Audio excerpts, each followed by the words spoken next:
Good morning, કેમ છો?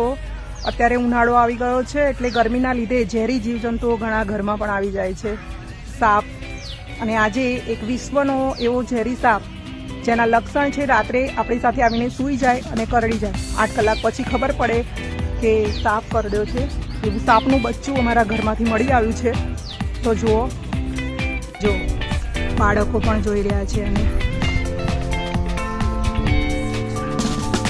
બચ્ચું હોવા છતાં કેટલું ખતરનાક દેખાઈ રહ્યું છે. ઉપર આવી શકતું નથી, રાત્રે પડી ગયું હશે.